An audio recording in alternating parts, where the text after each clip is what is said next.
Será abordada a farmacologia clínica dos agentes diuréticos.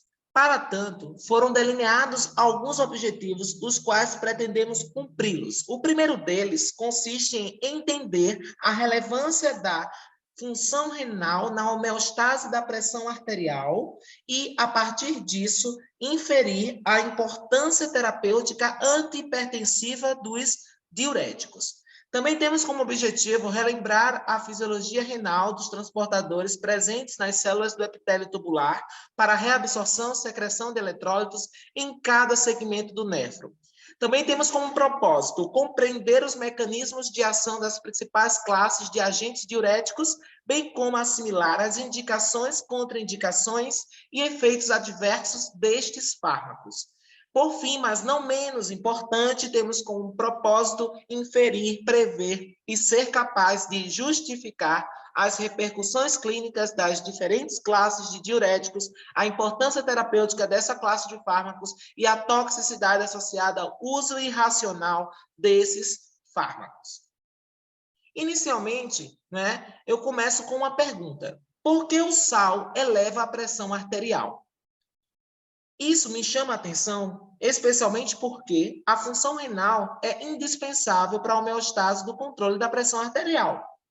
Então, haja vista isso, é importante resgatarmos a fisiologia do sistema cardiovascular no tocante à pressão arterial. Isso porque os fármacos diuréticos reduzem o volume sanguíneo, aumentando a diurese, ou seja, o volume urinário. E a maior parte dos diuréticos são natriuréticos, ou seja, aumentam o volume urinário, promovendo a excreção do sódio. Então, entender de que forma a ingestão de cloreto de sódio aumenta a pressão arterial e sobrecarrega o sistema cardiovascular é essencial para compreender a aplicação dos diuréticos como terapia antihipertensiva, na insuficiência cardíaca, no edema pulmonar também, assim como nas nefropatias. Primeiramente, precisamos lembrar que a pressão arterial é produto do débito cardíaco pela resistência vascular periférica. Logo, a pressão arterial depende desses dois fatores. Com o aumento da resistência vascular periférica ou com o aumento do débito cardíaco, estará se elevando a pressão arterial. A resistência vascular periférica aumenta com a vasoconstricção e diminui com a vasodilatação.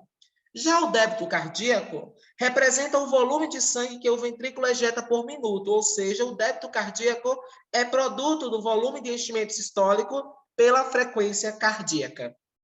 Assim, pode-se observar que o débito cardíaco ele será aumentado por dois processos. O débito cardíaco ele pode ser aumentado ou em função do aumento da frequência cardíaca ou em função do aumento do volume de ejeção sistólico.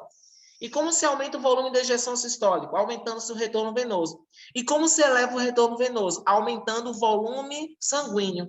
E como se aumenta o volume sanguíneo? Aumentando a reabsorção do sódio e junto com o sódio vem a água.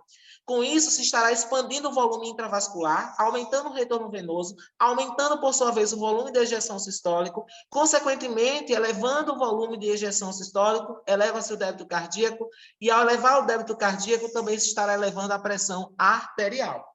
Então, a concentração de eletrólitos, como o sódio presente no plasma sanguíneo, aumenta a pressão osmótica e aumenta o volume de líquido no compartimento vascular.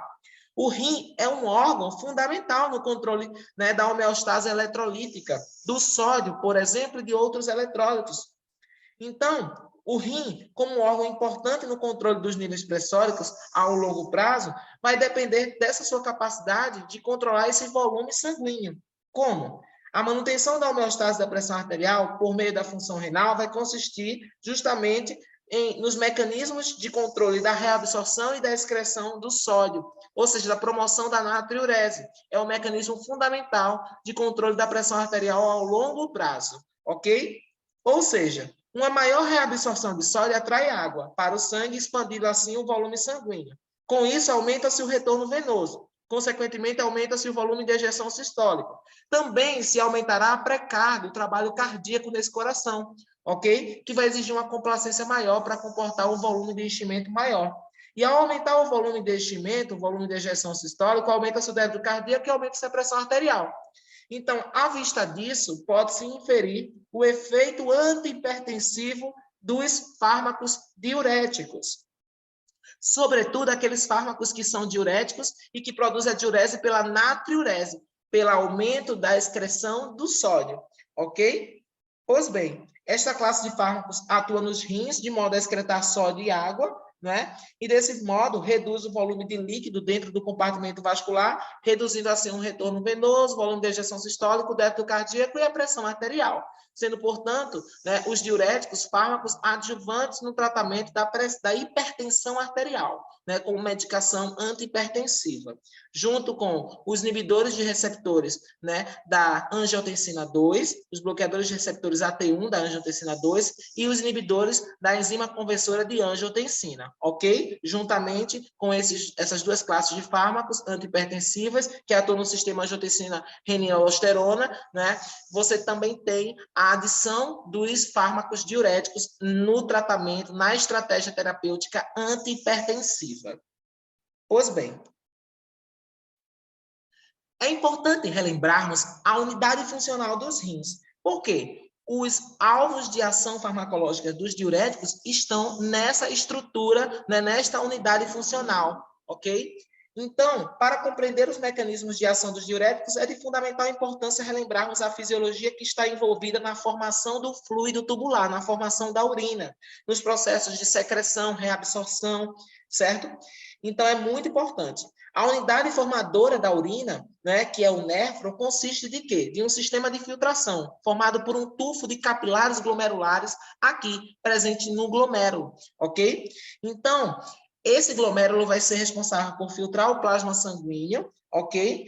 Uma parte da água do plasma é forçada a atravessar por esse filtro de capilares fenestrados que formam o glomérulo, né, do néfron. Assim, os solutos de pequeno tamanho, a exemplo dos eletrólitos, conseguem fluir, não é? E conseguem fluir com a água filtrada para o espaço de Bowman, ok? Então, além de filtrar grandes quantidades de plasma, essa estrutura aqui do néfron é capaz de reabsorver substâncias que o corpo deve preservar em níveis fisiológicos, assim como secretar substâncias que devem ser eliminadas, ok? Então, essa estrutura do néfron, né, em que você tem um glomérulo conectado com um sistema tubular, ele vai ser formado pelo túbulo contorcido proximal, ramo descendente espesso da alça de Henle, o ramo descendente fino, ramo ascendente fino da alça de Henle, o ramo ascendente espesso, né? A alça de Henle é essa alça aqui em formato de U, certo? E letra U. E além, né, disso, né, após o ramo ascendente espesso, nós temos o túbulo contorcido que se conectará ao ducto coletor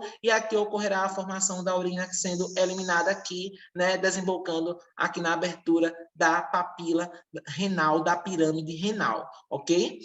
Pois bem. Então, aqui eu trouxe uma imagem ilustrativa para representar essa importante interface de reabsorção desses eletrólitos, dessas substâncias, certo? Então, em que consiste o processo de reabsorção, né? Primeiro, para haver reabsorção, é necessário haver filtração. Então, antes, o que seria filtração? A filtração consiste na passagem de conteúdo do plasma através dos capilares glomerulares para o espaço de Bowman. Daí segue ao longo do lúmen tubular do néfron, ok? Uma vez que esse conteúdo chega no lúmen tubular, ele pode sofrer algumas substâncias, processos de reabsorção. Alguns eletrólitos serão reabsorvidos, algumas substâncias também importantes serão reabsorvidas. E a reabsorção consiste no processo que pode ser ativo ou passivo, ok? Que consiste na transferência de substâncias do lúmen tubular, certo? Para os capilares peritubulares. Então, é a transferência, é o transporte de substâncias, né, do lúmen tubular de volta para o sangue. Isso é reabsorção, ok? E existem mecanismos tanto ativos quanto passivos de reabsorção. A secreção é um processo ativo que consiste na transferência de substâncias do sangue em direção ao lúmen tubular. Então, em última instância, a filtração glomerular é resultado do que foi filtrado, mais o que foi secretado, menos o que será reabsorvido. Ok? Pois bem, então aqui nós temos a célula que forma o epitélio do túbulo renal, unida aqui por junções oclusivas, as gap junctions, certo? Temos a membrana basolateral que está voltada para os capilares peritubulares, com a presença de transportadores, que podem ser transportadores simportes, antiportes, transportadores ativo primário, ativo secundário, assim como também tem transportadores aqui situado na interface da membrana luminal. A membrana luminal, ela está voltada para o lume tubular, ok? Então, compreender onde está a membrana basolateral e a membrana luminal é muito importante, porque assim, né, entenderemos melhor como se dará a movimentação de eletrólitos, ok? Como se dará a secreção e a reabsorção e os mecanismos dos efeitos diuréticos das diferentes classes que iremos estudar. Tudo bem? Pois bem, nesse sentido, a gente tem os mecanismos de transporte ativos e passivos. Os mecanismos de transporte ativos são o transporte ativo primário, que gasta ATP para movimentar eletrólitos, cargas, né, que são, digamos assim, contra o seu gradiente de concentração, então é necessário forçar isso com o gasto de ATP, para também gerar um gradiente de concentração favorável para a atividade do transportador ativo secundário. E aqui entramos no conceito de transportador ativo secundário, que depende de um transportador ativo primário que gaste ATP, ok? Também temos as forças de movimentação para haver a reabsorção, que são passivas, né? Não gastam energia, depende da diferença de concentração, do gradiente de concentração que é estabelecido, como o caso da difusão simples ou difusão facilitada, e também a diferença de potencial elétrico transmembrana também força a movimentação de cargas para haver reabsorção, como veremos. Além disso, a osmose também é um mecanismo passivo muito importante de reabsorção, principalmente da água, ok? Então, o sódio ele é transportado por processos ativos, tanto primários quanto processos ativos secundários. E a água, na maior parte das vezes, ela sofre, né, uma reabsorção por osmose, né, atraída pelo sódio, sobretudo. Mas também a água pode ser reabsorvida por canais específicos para a água, como as aquaporinas. Ok? Agora iremos abordar a primeira classe de diuréticos, natriuréticos, que são inibidores da anidrase carbônica. Esses fármacos atuam a nível de túbulo contorcido proximal. Ao atuar no túbulo contorcido proximal, os inibidores da anidrase carbônica reduzem a reabsorção de bicarbonato e reduzem a reabsorção do sódio. O sódio e bicarbonato são os principais, né, que são reabsorvidos aqui no túbulo contorcido proximal. Então, atualmente, né, não são utilizados para produzir diurese, então os inibidores da anidrase carbônica clinicamente, né, não são utilizados como diuréticos devido aos diversos efeitos colaterais e a sua baixa eficácia para produzir a diurese. E entenderemos por quê. Tá? Então, para entender o mecanismo natriurético dos inibidores da anidrase carbônica, é importante entender como ocorre a reabsorção do sódio e do bicarbonato nessa porção, né, aqui no túbulo contorcido proximal. O bicarbonato, ele é livremente filtrado, ou seja, passa livremente pela barreira de filtração glomerular para o espaço de Bowman e segue para o lume dos túbulos renais. Os solutos mais relevantes que sofrem reabsorção aqui no túbulo contorcido proximal é o sódio e o bicarbonato. Então, estejamos atentos a estes dois. Então, por que isso é importante?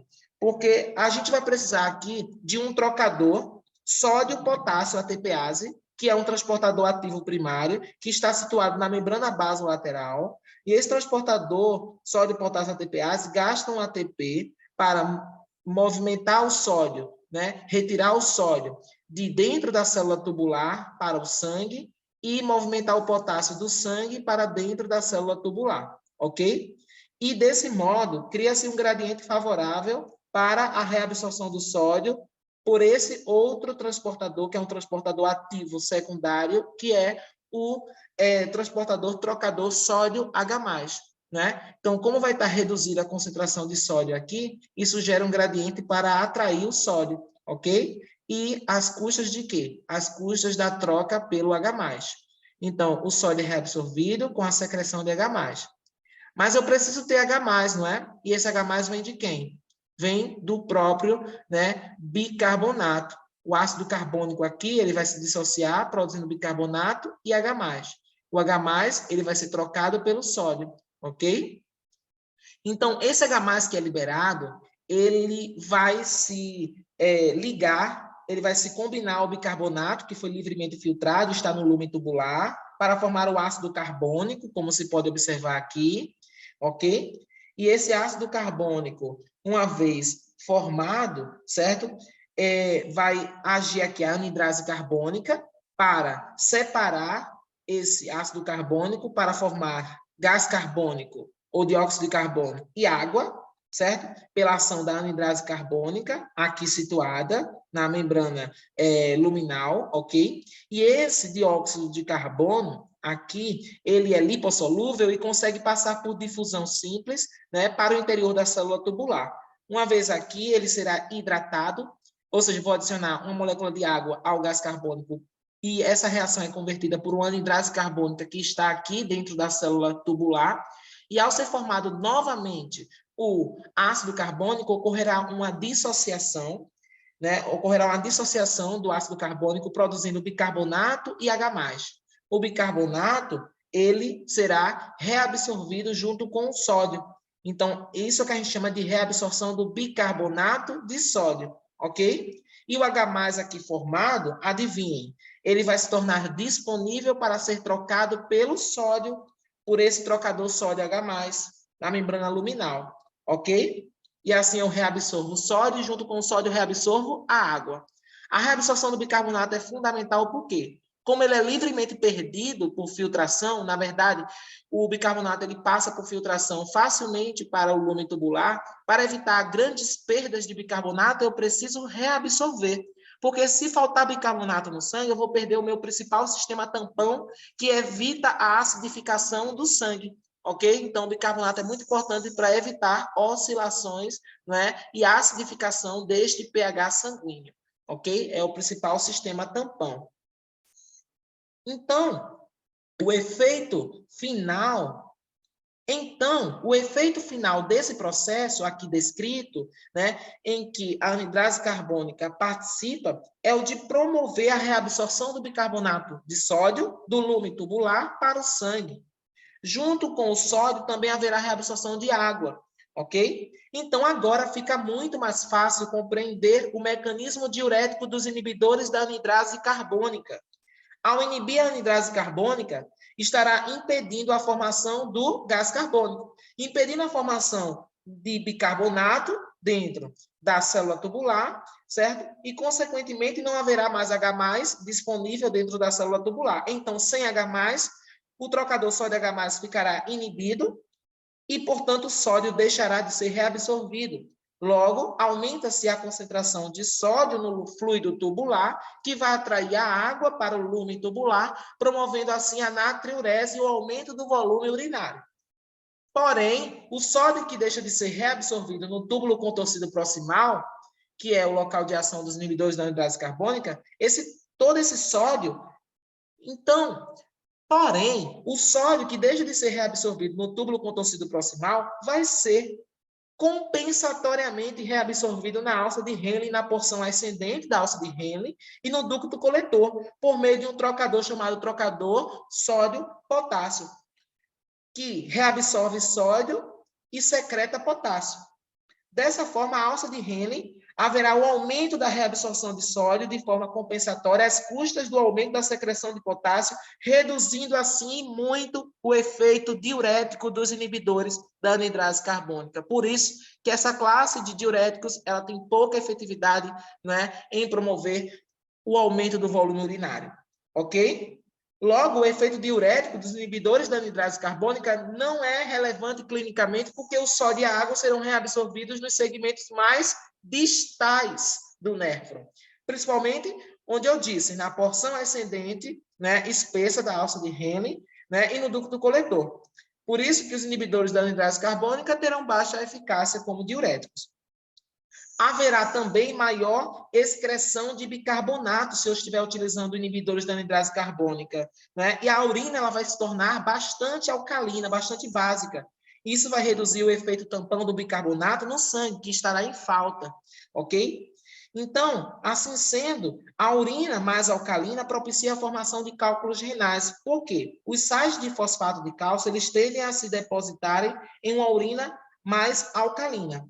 A acidose sanguínea é uma consequência da falta de bicarbonato no sangue, ok?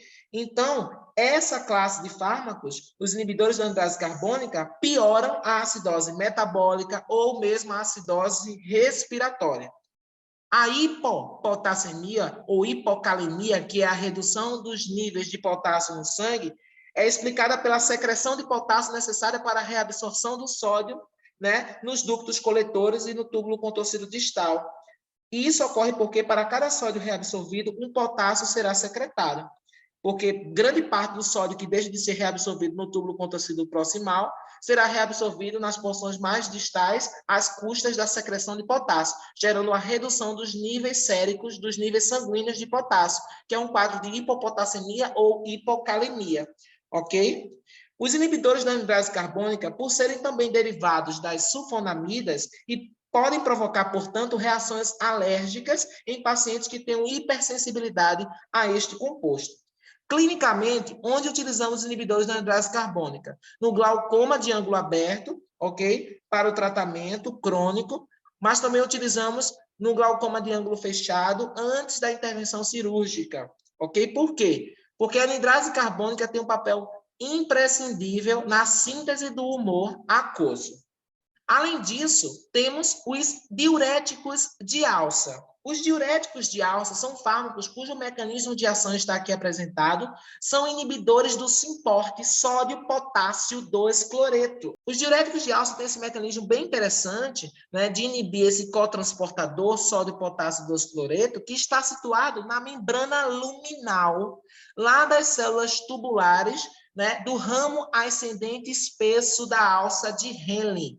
Por eles agirem na alça de Henle, eles são denominados diuréticos de alça, ok?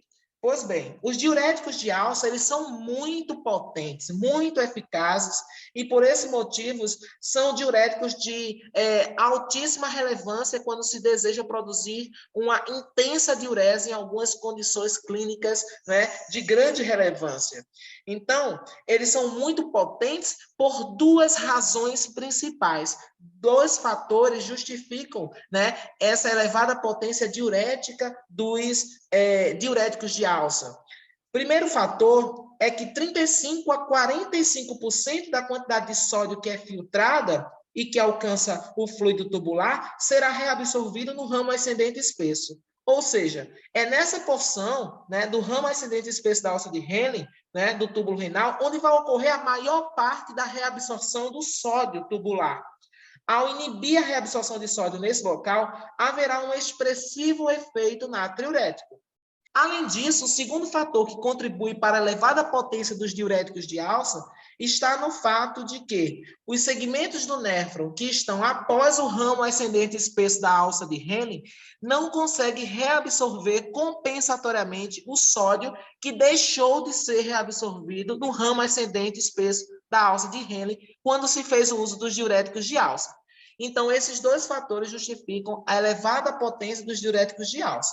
Ok? O fato de no ramo ascendente espesso da alça de Henle você ter a maior parte da reabsorção de sódio, ok? Que será inibida com o uso desses diuréticos de alça, e além disso, esse sódio não consegue ser recuperado posteriormente, ok? Ao longo do néfron.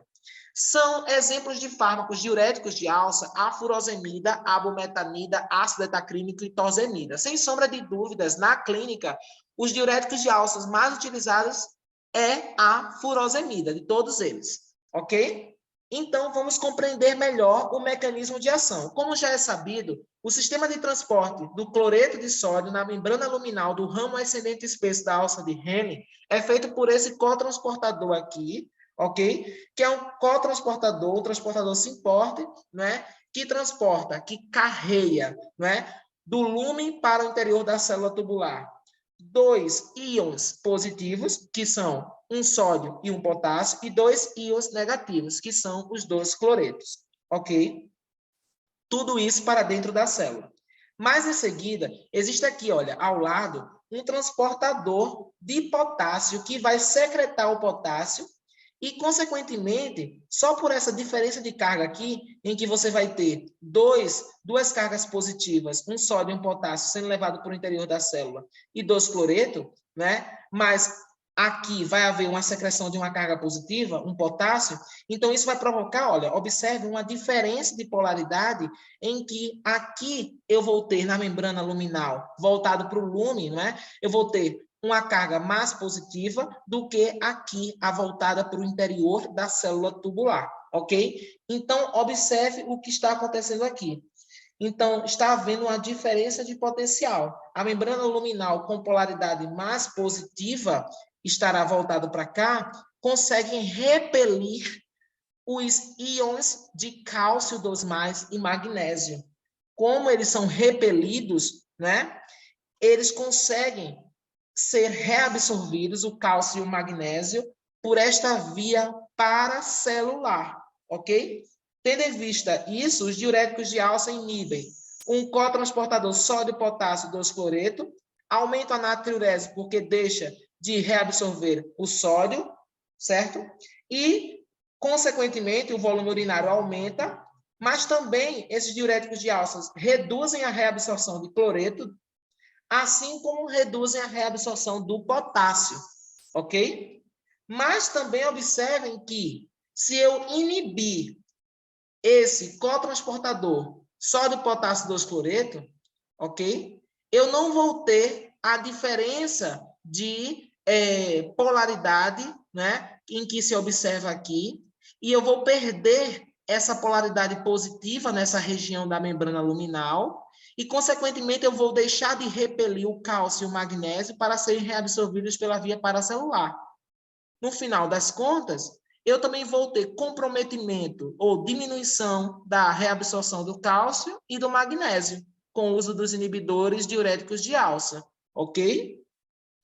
Além disso, é importante destacar que os anti-inflamatórios não esteroides, os AINES, ao inibir as ciclooxigenases, COX-1 ou COX-2, ambas as isoformas, reduzem as sínteses de prostaglandinas, prostaciclinas renais, como a PGI2, que é a prostaciclina, e a PGE2, que é a prostaglandina E2, assim como a PGD2, estarão reduzidas, e isso atenua a resposta dos diuréticos de alça, diminuindo assim o efeito diurético, né? Tanto em parte por diminuir o fluxo sanguíneo mediado pelas prostaglandinas, certo? Como também por reduzir o efeito da PGE2, que tem o papel de inibir a reabsorção do sódio, né? Então, existe essa interação medicamentosa entre o uso de AINES e diuréticos, principalmente diuréticos de alça, ok? Em que os AINES diminuem a eficácia dos diuréticos de alça. Bem, a absorção e eliminação dos diuréticos de alça, a exemplo da furosemida, da bumetanida e do ácido etaclínico, assim como da torzemida, né, é bem interessante. Por quê? Esses diuréticos, eles se ligam com muita afinidade, de forma bastante extensiva, né, às proteínas plasmáticas, né, e a liberação destes fármacos para que eles consigam chegar ao seu sítio de ação, que eles precisam, para tanto, acessar o lúmen tubular, né? Mas como eles estão amplamente ligados às proteínas plasmáticas, esses fármacos diuréticos de alça não conseguem acessar o lúmen tubular por filtração, porque a proteína não vai conseguir ser filtrada, já que a fração ligada à proteína não é filtrada. Então, como que esses fármacos diuréticos de alça alcançam, né, aqui o compartimento do lúmen tubular para fazer o bloqueio, a inibição desse cotransportador sódio-potássio 2-cloreto? Bem, como esses fármacos conseguem chegar à membrana luminal? Eis a resposta. Basicamente, por conta de um sistema de transporte de ácidos orgânicos. Os diuréticos de alça, eles não chegam no lúmen tubular por filtração, e sim por secreção, ok? Então, eles são secretados por esse sistema de transporte de ácidos orgânicos lá no túbulo proximal, e, desse modo, os diuréticos de alça conseguem acessar os seus locais de ligação, né, que está aqui voltado para a membrana luminal. Ok?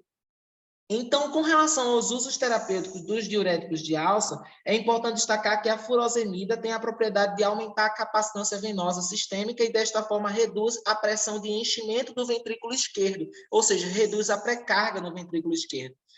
E também tem um efeito terapêutico bem importante, né, para pacientes com insuficiência cardíaca. E o tratamento de pacientes com insuficiência cardíaca com o uso da furosemida é justificado pela redução do retorno venoso e diminuição do volume de enchimento e, consequentemente, redução da pré-carga, isto é, do trabalho cardíaco. Sendo assim, os diuréticos de alça, né, são úteis no tratamento do edema de pulmão, do edema de membros inferiores, por consequência da insuficiência cardíaca. Os pacientes com edema agudo de pulmão, eles são beneficiados com os diuréticos de alça, porque quando eles promovem uma diurese intensa, reduzem muito o volume sanguíneo e, consequentemente, aumentam a capacitância venosa, né? Reduzem o retorno venoso, reduzem a pressão de enchimento no ventrículo esquerdo e evita, né, o efeito retrógrado da insuficiência cardíaca, que é a sobrecarga, né, desse ventrículo, né, esquerdo, que retrogradamente acaba, né, havendo o quê? Um acúmulo de sangue nesse território vascular dos pulmões, né? E esse acúmulo de sangue nos territórios vasculares dos pulmões gera um aumento da pressão hidrostática. Então, como os diuréticos de alça produzem uma potente diurese, reduz o retorno venoso, né? Consequentemente, diminui a sobrecarga, né, nesse retorno venoso, a sobrecarga do ventrículo esquerdo e, consequentemente, diminui o encharcamento dos pulmões, né, com líquido, né, que sai do espaço vascular para o espaço intersticial e que preenche os alvéolos. Então, no edema pulmonar, o uso dos diuréticos de alça é bastante importante por este mecanismo de ação. Então, no edema pulmonar, o uso dos diuréticos de alça é extremamente importante, né, por este mecanismo de ação, ok? Assim como no edema cerebral, na ascite e na síndrome nefrótica, como entenderemos mais à frente nesses casos particulares, o uso dos diuréticos de alça, ok? Além disso, temos os efeitos adversos dos diuréticos de alça, que são a hiponatremia, a redução dos níveis séricos de sódio, a hipotensão hipovolêmica, por produzir uma grande perda de volume sanguíneo pela diurese potente, a hipopotassemia, pela redução dos níveis de potássio no sangue, ou hipocalemia, como também é chamada, e esses eletrólitos precisam ser monitorados. Também produz a hipomagnesemia e também a hipocalcemia, diminuição dos níveis de cálcio no sangue e de magnésio também. Os diuréticos de alça podem causar ototoxicidade, ou seja, comprometimento da audição, levando a surdez, vertigem, sensação de ouvido entupido. E esse comprometimento auditivo, né, e a surdez, em geral, são reversíveis, mas nem sempre. Os diuréticos de alça também podem provocar hiperuricemia, aumento dos níveis séricos de ácido úrico, que podem precipitar crises de artrite gotosa. Isso ocorre porque um aumento da reabsorção de ácido úrico no túbulo proximal, né, está associado ao uso desses diuréticos de alça. A hiperglicemia também pode acontecer, em raros casos, pode precipitar diabetes mellitus, e há uma contraindicação ao uso de diuréticos de alça, né, em pacientes que têm grave hiponatremia, grave hipovolemia, né, porque pode agravar essa condição de choque hipovolêmico, e em pacientes, né, que têm chances de desenvolver uma alcalose metabólica hipopotassêmica. Por quê?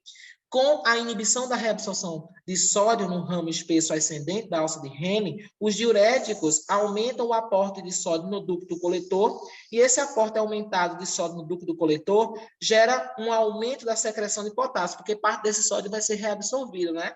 E o aumento da secreção de potássio, esse potássio ele é secretado junto com H+, né? E, consequentemente, tende a diminuir os níveis de H+ no sangue e causar uma alcalose metabólica, ok? Hipopotassêmica, associado a níveis séricos de potássio reduzidos. É importante destacar que os diuréticos de alça não são indicados no tratamento da hipertensão arterial, porque eles exacerbam muito o efeito diurético. E eu não preciso produzir uma diurese intensa em pacientes que tenham, porventura, hipertensão arterial, certo?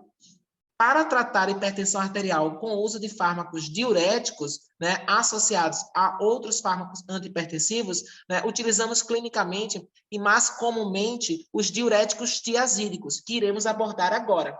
Os diuréticos tiazídicos são inibidores do simporte sódio-cloreto. Esse simporte sódio-cloreto, esse transportador, está situado aqui na membrana luminal do túbulo contorcido distal. Então, eu sei que o local de ação dos diuréticos tiazídicos é no túbulo contorcido distal, ok?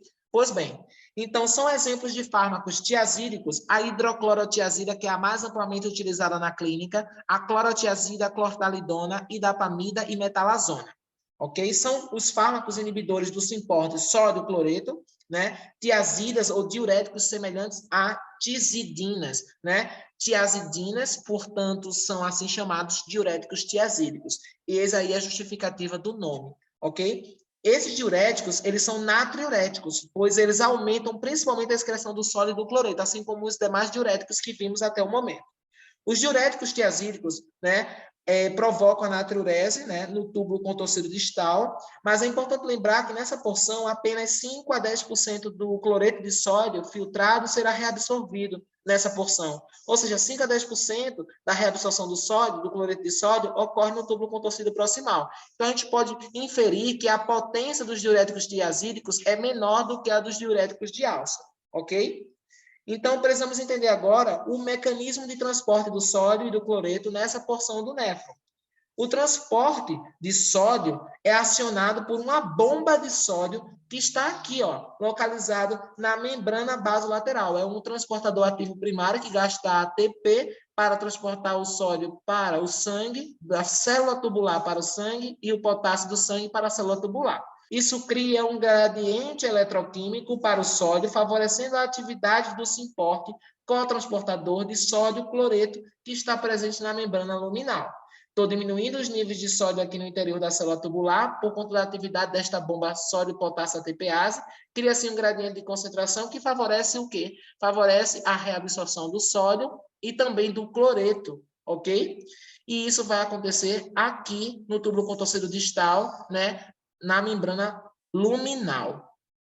Pois bem, então os diuréticos tiazídicos conseguem inibir esse cotransportador sódio-cloreto na membrana luminal e, desse modo, aumentam a excreção de sódio e cloreto. Porém, os fármacos tiazídicos, como já dito, são moderadamente eficazes, porque apenas 5 a 10% da reabsorção de sódio ocorre nos túbulos contorcidos distais, e cerca de 90% da carga de sódio que já foi filtrada já foi reabsorvida muito antes de chegar aqui no túbulo contorcido distal, ok? As indicações terapêuticas dos diuréticos tiazídicos são, por exemplo, utilizados na hipertensão arterial, no tratamento da hipertensão arterial, no edema associado à doença cardíaca, na insuficiência cardíaca, na nefrolitíase também. Pacientes que têm nefrolitíase, a formação de cálculos nos rins devido a uma hipercalcinúria, o aumento da excreção de cálcio, o aumento de cálcio na urina. Então, os diuréticos tiazídicos podem ser utilizados para prevenir a formação de cálculos renais associados a uma hipercalcinúria idiopática, ok? Pois bem, além disso, temos os efeitos adversos dos diuréticos tiazídicos. Um deles é a hipopotassemia, a semelhança do que vimos com relação aos diuréticos natriuréticos até aqui. Os inibidores do simporte sódio-cloreto aumentam a secreção de potássio.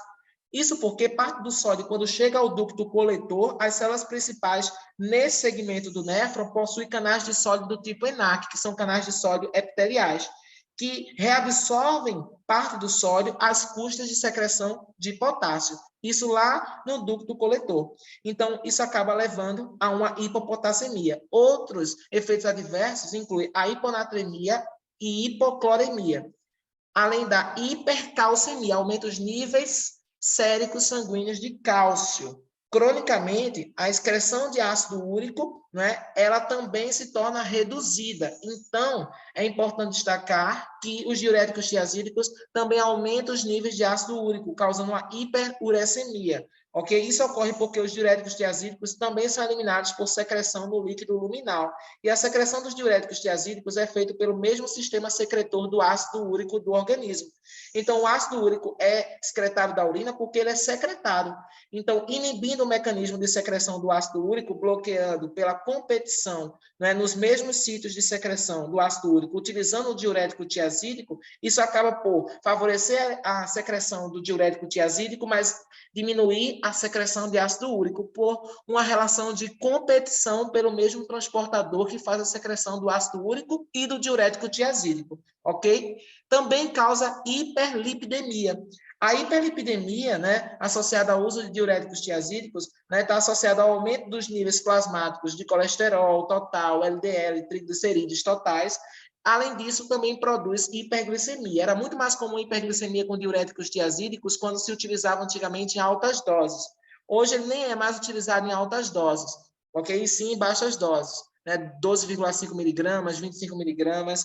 Então, os diuréticos tiazídicos, eles podem produzir, né, hiperglicemia porque eles têm um caráter diabetogênico, né, porque eles atuam através de mecanismos que não são nem perfeitamente esclarecidos, né, que podem envolver distúrbios na secreção de insulina lá nas células beta-pancreáticas, certo? Devido à hipopotassemia, que pode ter um papel, né, nessa gênese desse efeito, mas não é bem conhecido o efeito do diurético, né, o mecanismo de ação, por exemplo, que justifica, né, a hiperglicemia associada ao uso de diuréticos tiazídicos, ok? Agora iremos abordar a classe dos diuréticos aquaréticos, que são agentes que alteram a excreção de água. São esses os fármacos que aumentam o volume urinário sem excreção de sódio, apenas aumentando a saída de água livre de soluto, livre de sódio.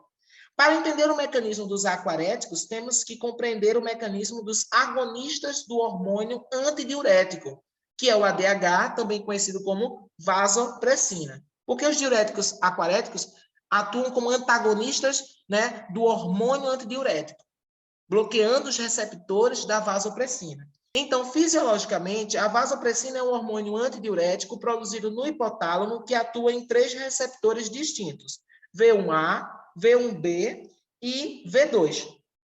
Os receptores V1 estão presentes no vaso sanguíneo e faz vasoconstricção, enquanto que o receptor V2 está presente nas células principais. Quando ativado pela vasopressina, o ADH promove a reabsorção de água pela abertura de canais de água, as chamadas aquaporinas, aqui representados, ok? Que é um poro permeável apenas à água. E como funciona, então, o mecanismo de ação dos diuréticos aquaréticos que atuam como antagonista do hormônio antidiurético?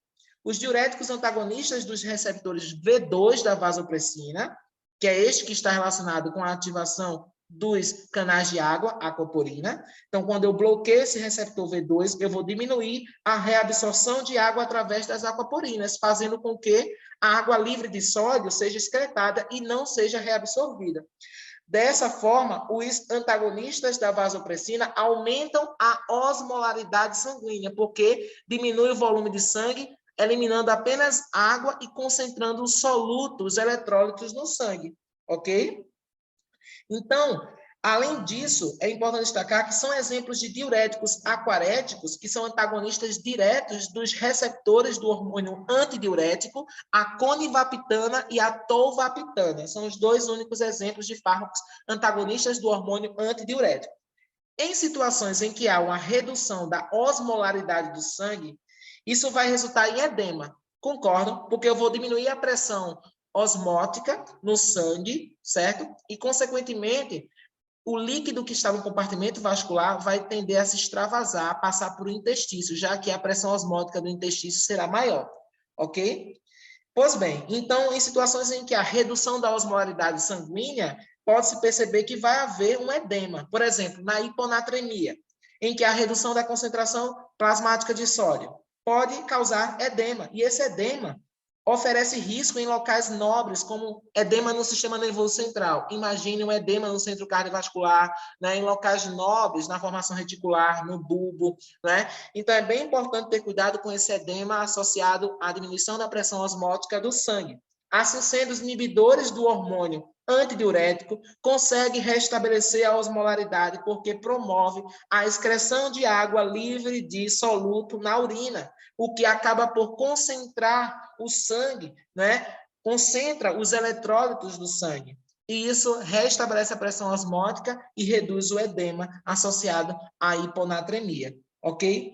A conivapitana e tolvapitana são indicados para aumentar o sódio no plasma, a concentração de sódio do paciente, ok? Em pacientes que tenham hiponatremia, mas com euvolemia ou hipervolemia, ok? E a tolvapitana, ela é um antagonista de hormônio antidiurético mais seletivo para receptor V2, que é quem está relacionado, né, com a ativação das aquaporinas.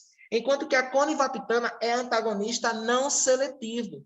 Tanto pode bloquear receptor V1 quanto V2, né? E a conivaptana é utilizada por via intravenosa. Então, aqui está resumidamente representado, né, como se dá o mecanismo, né, de ativação das aquaporinas, que é bloqueado com o uso de antagonistas do hormônio antidiurético, né? Então, o ADH, que é a vasopressina, né, liga-se ao receptor de membrana, V2, e com isso o receptor ativa o sistema de segundo mensageiros do AMP cíclico, né? E aí a célula insere poros de água de aquaporina na membrana luminal e a água é reabsorvida então para o sangue. Isso será bloqueado com o uso de antagonistas do hormônio antidiurético, como a conivaptana e a tolvaptana, aumentando a excreção de água livre de soluto, ok? Agora iremos abordar a farmacologia dos diuréticos osmóticos. Como o próprio termo diz, são agentes que aumentam a osmolaridade do sangue e do fluido tubular. Isso porque esses agentes, uma vez no sangue, serão livremente filtrados no glomérulo, mas uma vez alcançado o fluido tubular, eles não conseguem ser reabsorvidos. Então, os diuréticos osmóticos estão lá no fluido tubular para aumentar a pressão osmótica nesse fluido tubular e atrair, assim, a água. São exemplos de diuréticos osmóticos: o manitol, a isosorbida e a glicerina. A exemplo do manitol, que é uma grande molécula hiperosmolar, ele aumenta muito a osmolaridade no compartimento onde ele se encontra. Quando o manitol é administrado por via intravenosa, ele aumenta a pressão osmótica dentro do sangue, do compartimento vascular, e desse modo ele atrai líquido para o interior do vaso, ok? Uma vez que ele alcança os capilares glomerulares, né, e é livremente filtrado, vai chegar ao fluido tubular e vai aumentar a pressão osmótica nesse fluido tubular, atraindo também água, ok? Por osmose. E as indicações terapêuticas dos diuréticos osmóticos são, por exemplo, na redução do edema cerebral, na redução da pressão intraocular em situações de emergência, como no glaucoma de ângulo fechado, ok? Os diuréticos osmóticos, eles conseguem alterar as forças de Stalin, de modo que a água abandone as células com redução do volume celular, reduzindo assim o edema celular, e esse efeito é utilizado para reduzir a pressão intracraniana em condições neurológicas. O manitol, ele é utilizado no tratamento do desequilíbrio da diálise. A hemodiálise, ela remove muito rapidamente os solutos do sangue, e isso leva a uma redução da osmolaridade sanguínea. Consequentemente, a água, ela desloca do compartimento extracelular, ou seja, do sangue, para o intracelular, provocando um edema celular, com risco de lesão do sistema nervoso central e hipotensão, ok? Então, para recuperar a osmolaridade do sangue e reduzir o edema celular, os diuréticos osmóticos podem ser utilizados, né, para aumentar a osmolaridade do compartimento do fluido extracelular, que no caso é o sangue, deslocar a água de volta para esse compartimento vascular, reduzindo assim a síndrome do desequilíbrio da diálise em pacientes que fazem uso de terapia substitutiva renal com os tratamentos para hemodiálise, né, em caso de pacientes com doença renal crônica, por exemplo, ok? Então, é bem importante, né, essa aplicação, além do uso do manitol, por exemplo, por via oral, que também é utilizado para produzir a limpeza do trato gastrointestinal. Como assim? O manitol, ele é um fármaco que, quando administrado por via oral, ele não consegue ser absorvido pelo trato gastrointestinal. É uma molécula muito grande. Então, o manitol vai aumentar a pressão osmótica dentro da luz do intestino e vai atrair água. E essa água que vai ser atraída para o interior do intestino vai provocar um efeito laxativo que vai limpar esse intestino, o lume intestinal, removendo essas fezes, para que o intestino grosso fique limpo de fezes para a realização, né, da colonoscopia, endoscopia, ok? O manitol, portanto, tem um efeito laxativo nesse sentido. Além disso, o manitol ele reduz a pressão intraocular, desidratando o humor vítreo em caso de pacientes que chegam com a emergência do glaucoma de ângulo fechado, ok? Então, são essas as aplicações dos diuréticos osmóticos. Alguns efeitos adversos dos diuréticos osmóticos incluem a insuficiência cardíaca por provocar o edema pulmonar, a glicerina ela tem um efeito mais hiperglicemiante, né, e há uma contraindicação, né, do uso de diuréticos osmóticos em pacientes com insuficiência renal. Agora iremos abordar os diuréticos poupadores de potássio. Iremos abordar o primeiro grupo dos diuréticos poupadores de potássio, que são aqueles cujo mecanismo de ação consiste na inibição de canais do tipo ENaC, canais de sódio epiteliais. Esses fármacos atuam no túbulo distal final e no ducto coletor. Então, frequentemente, como vimos, verifica-se que com o uso dos diuréticos, natriuréticos, né, ocorre um desenvolvimento de hipopotassemia. Né? Isso foi bem comum em pacientes com o uso de inibidores da anidase carbônica, diuréticos de alça, diuréticos tiazídicos, né? Então, por isso, foram desenvolvidos os diuréticos que são poupadores de potássio, com a finalidade de reduzir significativamente a excreção de potássio, a perda de potássio. Então, os diuréticos poupadores de potássio são classificados de acordo com o seu mecanismo de ação e há dois mecanismos distintos. O primeiro deles já foi dito, que são os inibidores de canal de sódio do tipo ENaC, e o segundo tipo de diuréticos poupadores de potássio são os antagonistas da aldosterona.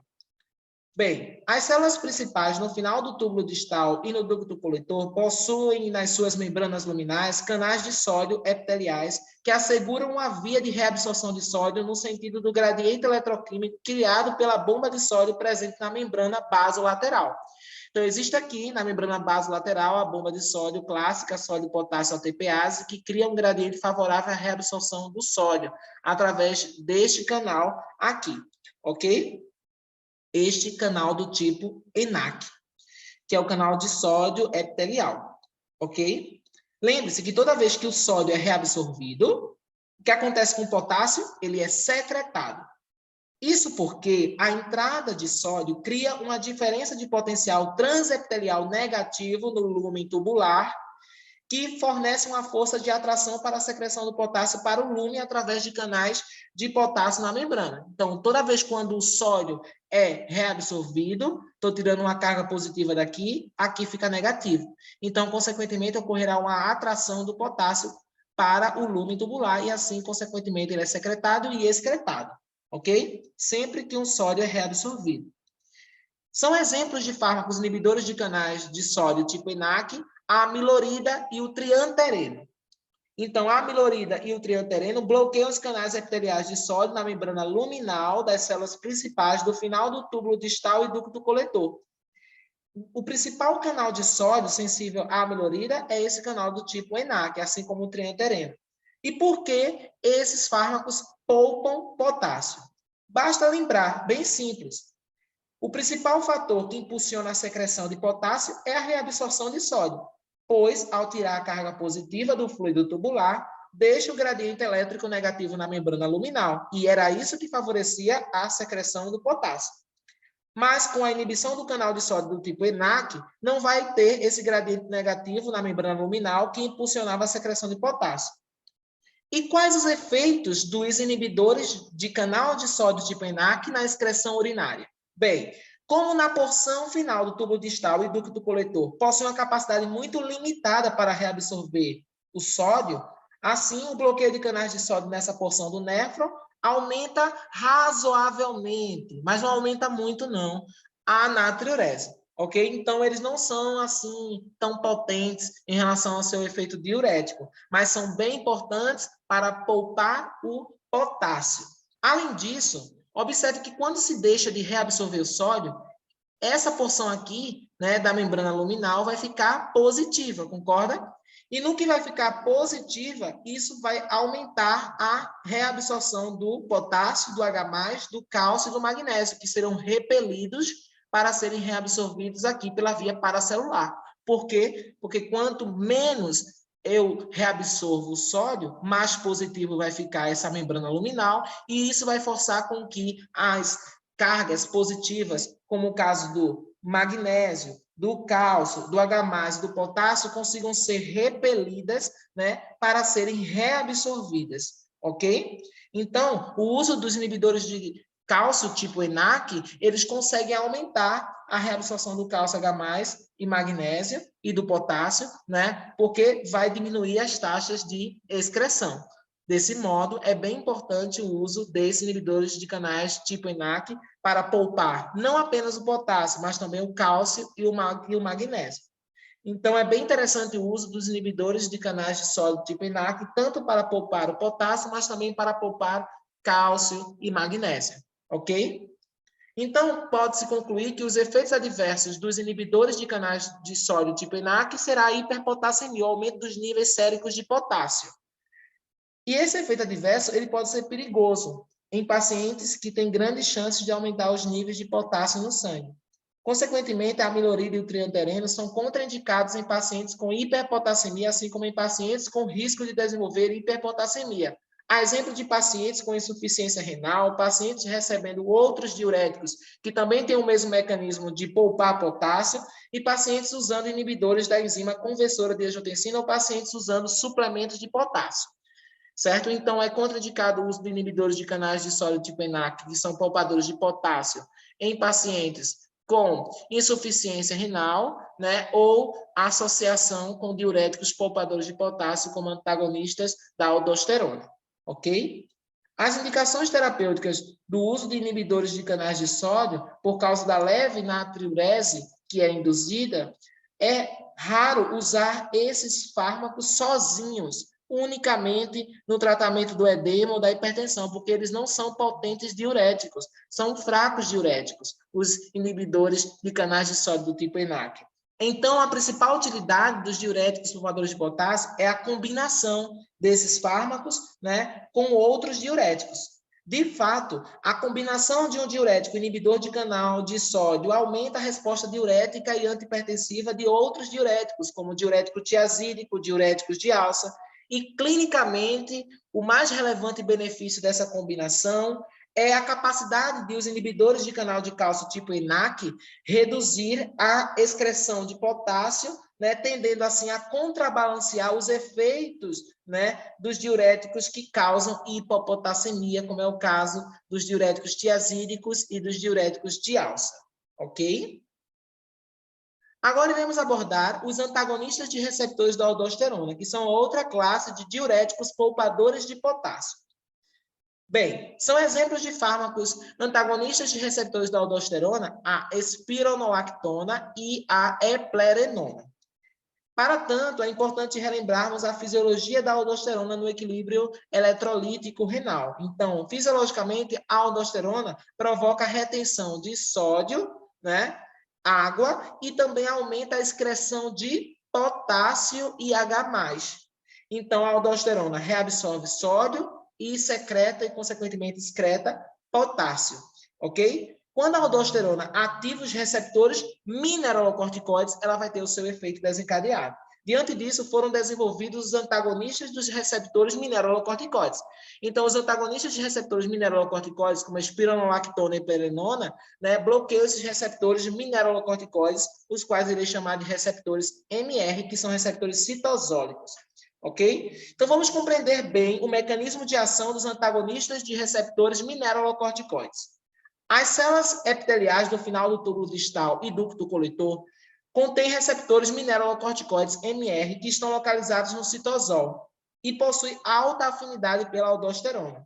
Como a aldosterona é um esteroide, ela é bastante lipofílica, logo ela consegue atravessar por difusão simples a membrana basolateral da célula, né, do túbulo renal.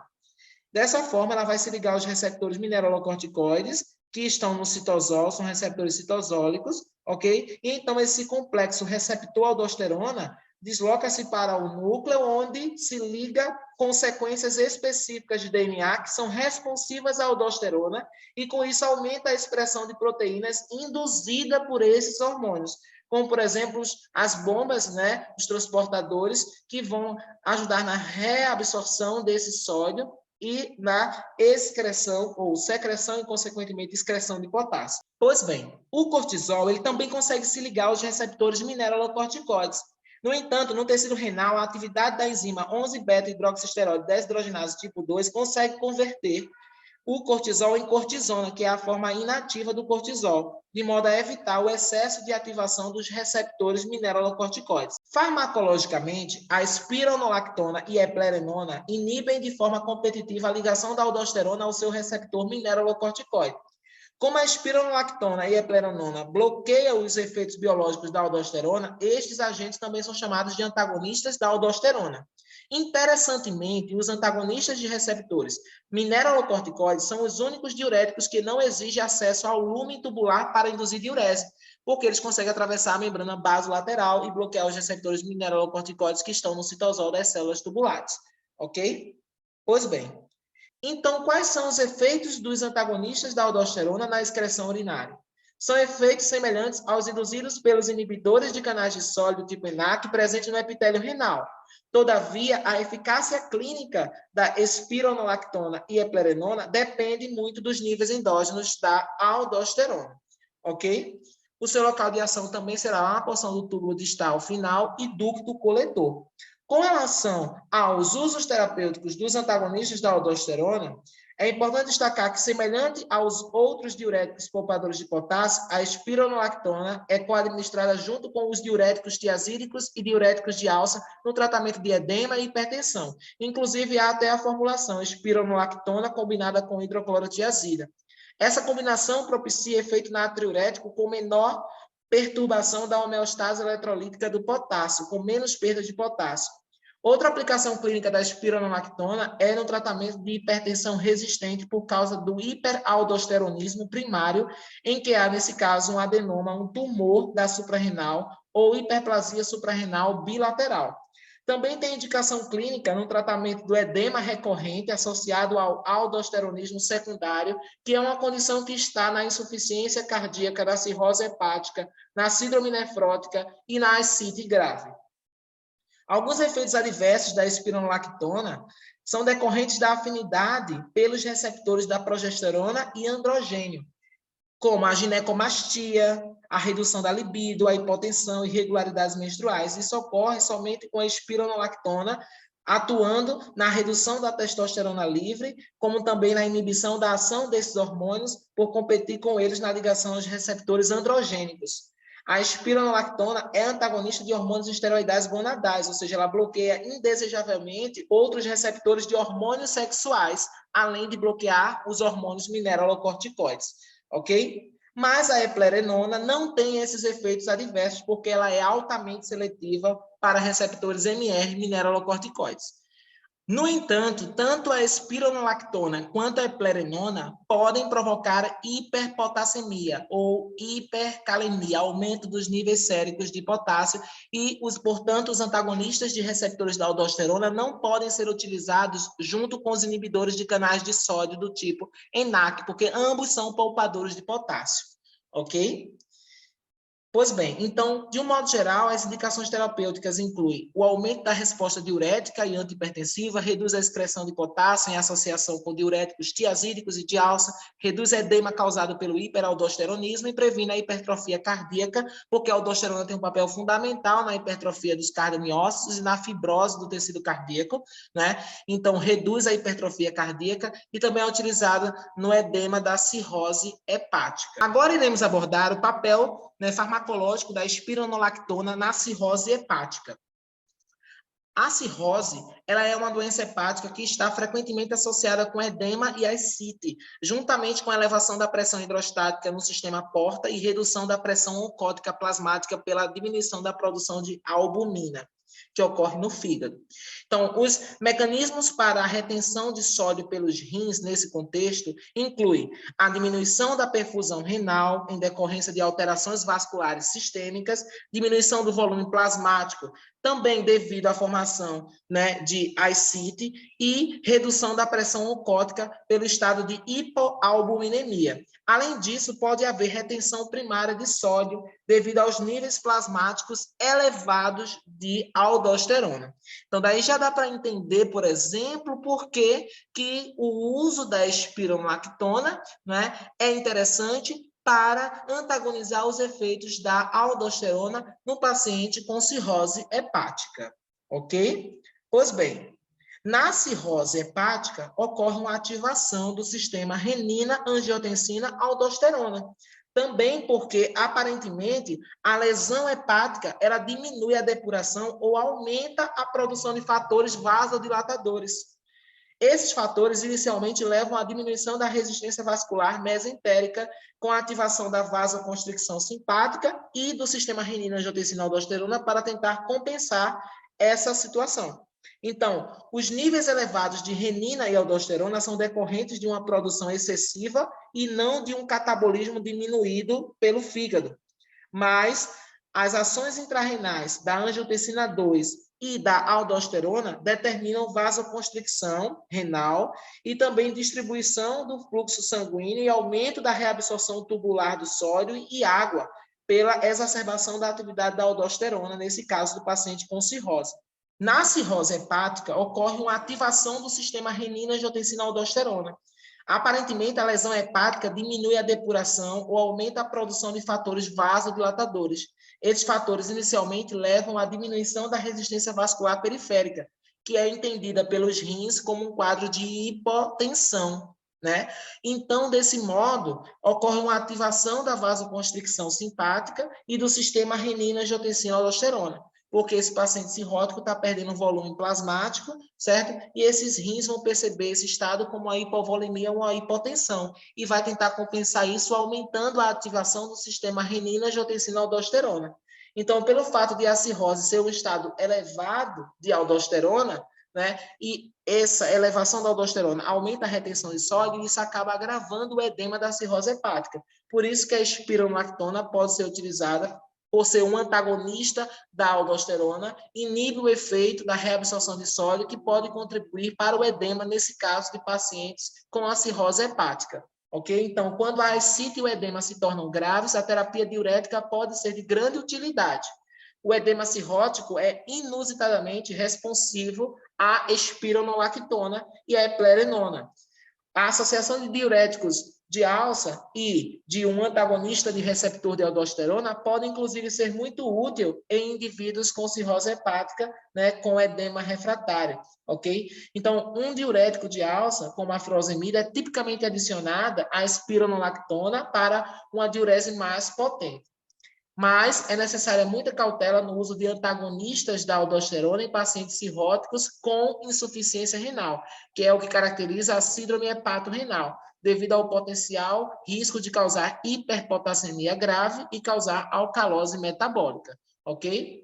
E aqui está representado, né, a questão do procedimento de paracintese, que é o método utilizado para diminuição da ascite, ok? A aldosterona tem um papel muito importante na hipertrofia cardíaca. E a insuficiência cardíaca, não é, é um estado final desse quadro de remodelação, né, do miocárdio. A insuficiência cardíaca, sabe-se que ela é a principal causa do edema pulmonar, ok? Quando o débito cardíaco se encontra diminuído em consequência de insuficiência cardíaca, a redução da pressão arterial e o fluxo sanguíneo para os rins são percebidos como um estado de hipovolemia e levam à retenção de sal e água. A aldosterona contribui muitíssimo para o processo de remodelação miocárdica, que é o quadro de hipertrofia cardíaca. Bem, diversos fatores contribuem para a hipertrofia das células cardíacas, ou seja, dos cardiomiócitos. E dessa forma favorece essa remodelação do miocárdio, né, que culmina em último estágio no quadro de insuficiência cardíaca.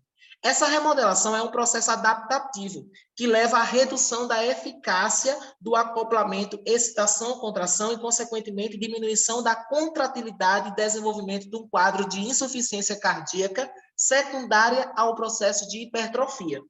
Atualmente, está bem estabelecido o papel maléfico da ativação do sistema nervoso simpático e do sistema renina, angiotensina, aldosterona no desenvolvimento da hipertrofia cardíaca e em sua evolução para o quadro de insuficiência cardíaca. A aldosterona exerce um papel importante na remodelação miocárdica e na fisiopatologia da insuficiência cardíaca. Por quê? A aldosterona age em receptores mineralocorticoides presentes no coração, promovendo a proliferação de colágeno e a hipertrofia dos cardiomiócitos. Os efeitos cardíacos da aldosterona, eles são diretos, ou seja, são independentes daquela ação da aldosterona na retenção de sódio. Ou seja, não depende dos mecanismos de elevação da pressão arterial. A aldosterona pode agir diretamente no coração, propiciando essa hipertrofia cardíaca, esse quadro de remodelação miocárdica. Então, isso é justificado porque a presença de receptores de hormônios mineralocorticoides que estão expressos no miocárdio e nos fibroblastos cardíacos evidenciam que o coração está sujeito aos efeitos diretos da aldosterona.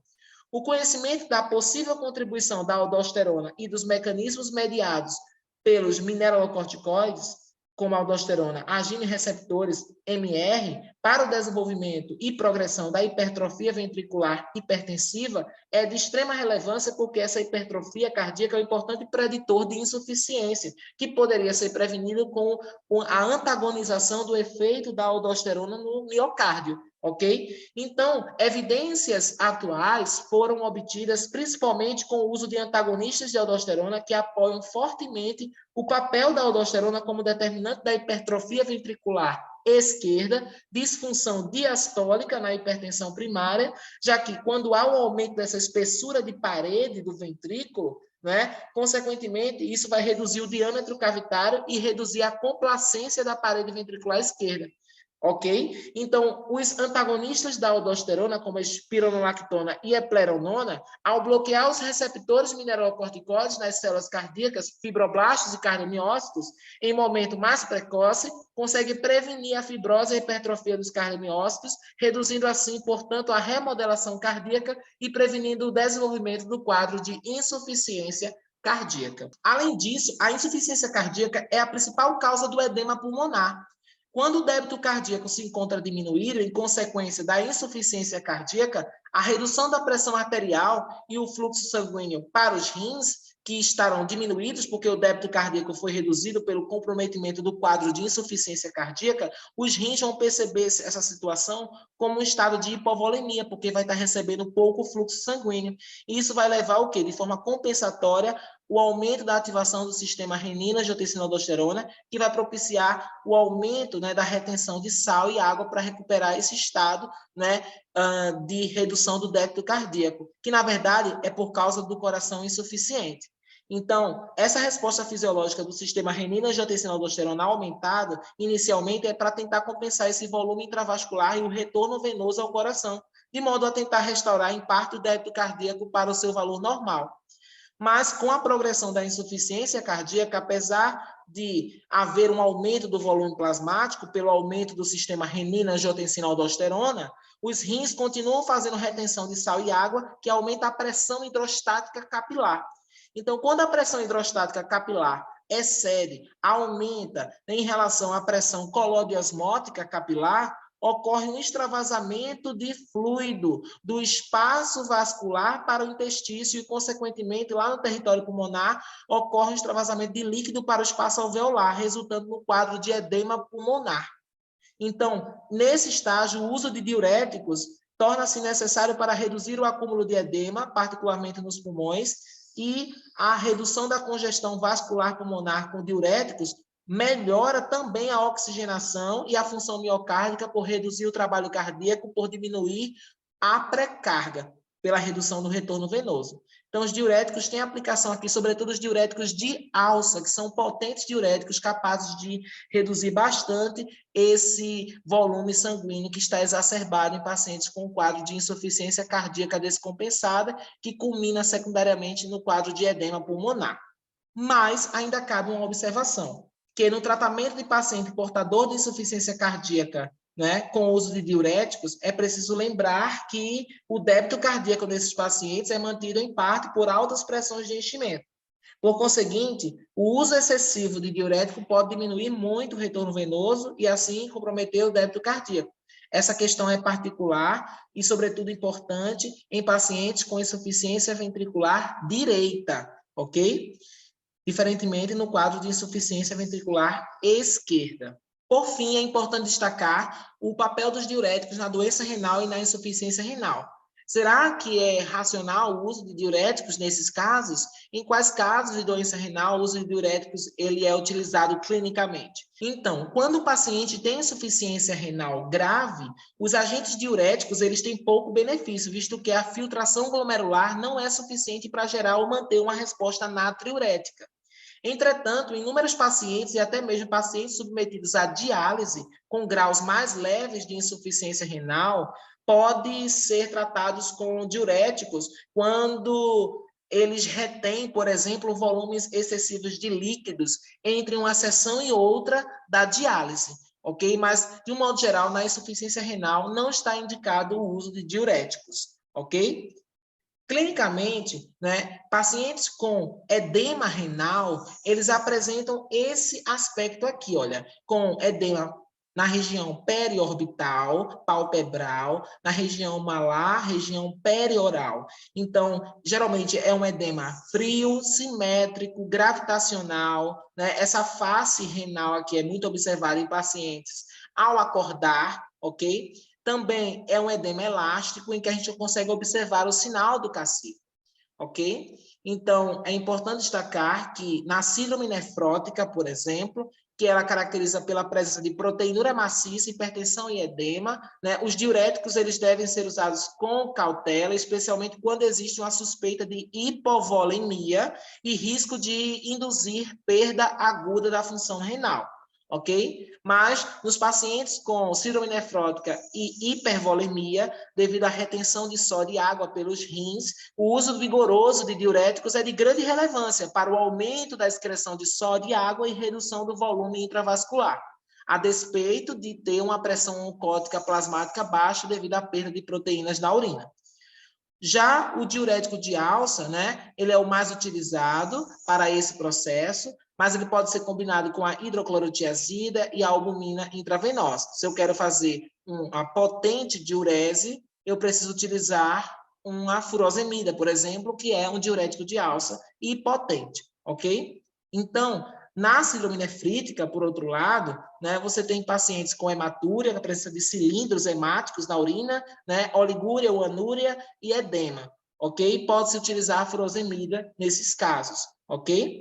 Então, basicamente, é importante destacar que, em geral, deve-se evitar o uso de acetazolamida, visto que esse fármaco, por exemplo, os inibidores da anidrase carbônica, de um modo geral, devem ser evitados, né, porque esse fármaco provoca, ou essa classe de fármacos, né, classificados como inibidores da anidrase carbônica, aumenta a excreção de bicarbonato e pode exacerbar o quadro de acidose nesses pacientes. Ok? Bem, aqui estão as referências utilizadas, né, para desenvolver este conteúdo. Todas elas são referências bibliográficas que estão à disposição para o aprofundamento deste assunto. Aqui estão as referências representadas que foram utilizadas. E muito obrigado, excelentes estudos!